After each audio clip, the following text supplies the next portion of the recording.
Hello guys, നമസ്കാരം. എല്ലാവർക്കും ഓണാശംസകൾ. ഞാനിന്ന് എൻ്റെ ചെണ്ടുമല്ലി വിളവെടുത്തു. ഏകദേശം നല്ല വിളവായിരുന്നു. 2-3-4 ഓർഡർ ഉണ്ടായിരുന്നു. അപ്പോൾ ഏകദേശം പറിച്ചു കൊടുക്കാമെന്ന് കരുതി. അപ്പോൾ ഏകദേശം ഓരോരോ ഫ്ലവറും ഒരു 60-70 ഗ്രാമോളം തൂക്കമുണ്ടായിരുന്നു. നല്ല ഫുൾ ഫ്ലവറായിരുന്നു. പിന്നെ ഞാൻ നട്ട തൈ ഹൈബ്രിഡ് ആയിരുന്നു. ഞാൻ 100 തൈയോളം നട്ടത്. അതിലൊരു 60-65ഓളം ഞാൻ ഗ്രോ ബാഗ് അടക്കം വിറ്റു. ബാക്കി 35-40 പീസുള്ളൂ ഇവിടെ. അയിമത്തുള്ള ഒരു വിളവെടുപ്പാണ്. അത് ഏകദേശം 2-3-4 ഓർഡറും ഉണ്ട്. അപ്പോൾ ഞാൻ കൊടുക്കാമെന്ന് കരുതി ഏകദേശം വിളവെടുക്കാണ്.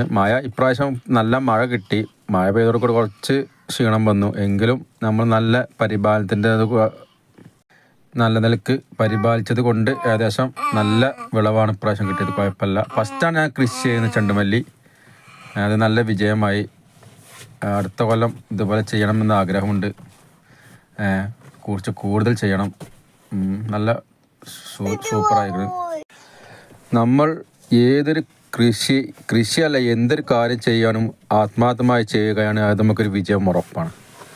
ഏത് കൃഷിയാണോ അതോ വേറെ എന്ത് കാര്യമായാലും നമ്മൾ എന്ത് ആത്മാർത്ഥമായി നമുക്ക് ചെയ്യണം എന്ന് മനസ്സ് തോന്നി ചെയ്ത് കഴിഞ്ഞാൽ, ഒരു വാശിയിൽ ചെയ്ത് കഴിഞ്ഞാൽ അത് വിജയം ഉറപ്പാണ്. അതുപോലെയാണ് ഈ ചെണ്ടുമല്ലി ചെയ്തത്. കാരണം ചെണ്ടുമല്ലി നട്ട സമയത്ത് എല്ലാവരും പറഞ്ഞിരുന്നു ഗ്രോ ബാഗിൽ ഉണ്ടാവില്ല, ഇതിങ്ങനെ ആവില്ല, അങ്ങനെ ആവില്ല എന്നൊക്കെ പറഞ്ഞു. പക്ഷേ എനിക്കത് പൂക്കുമെന്ന് തോന്നി. അതിനോടൊരു വാശി പോലെ ഞാൻ ചെയ്ത് എടുത്തതാണ്. അപ്പോൾ ഏകദേശം നല്ലൊരു വിളവായി. ഏതൊരു കൃഷിയും നമ്മളെ കൃഷി ചെയ്താൽ ഉണ്ടാവും. നമുക്ക് മനസ്സും മണ്ണും ഉണ്ടെങ്കിൽ എല്ലാതും കൃഷി ചെയ്യാം. നമുക്ക് നമ്മുടെ വീട്ടിലേക്ക് ആവശ്യമായ പച്ചക്കറിയും അതിനപ്പുറം വിൽക്കാനും കൃഷി ചെയ്യാം. അതിൻ്റെ ഒരു ദിവസം 10 മിനിറ്റ് മാറ്റി വെച്ചാൽ മതി. ഞാൻ അങ്ങനെ ചെയ്ത് കൃഷി ചെയ്തതാണ്. നല്ല വിളവായിരിക്കുന്നു. ഓക്കെ, നമസ്കാരം. എല്ലാവർക്കും ഒന്നും കൂടി ഓണം ആശംസകൾ. എൻ്റെ കുടുംബത്തിൻ്റെയും ഓണാശംസകൾ. ഓക്കെ, നമസ്കാരം. ഇതാണിപ്പം ഫ്ലവർ. നല്ല ഫ്ലവറാണ്. നല്ല മഞ്ഞ ഫ്ലവർ, നല്ല മഞ്ഞ റോസും. ഓക്കെ, എന്നാൽ ശരി. ഓക്കെ. പത്തില്ല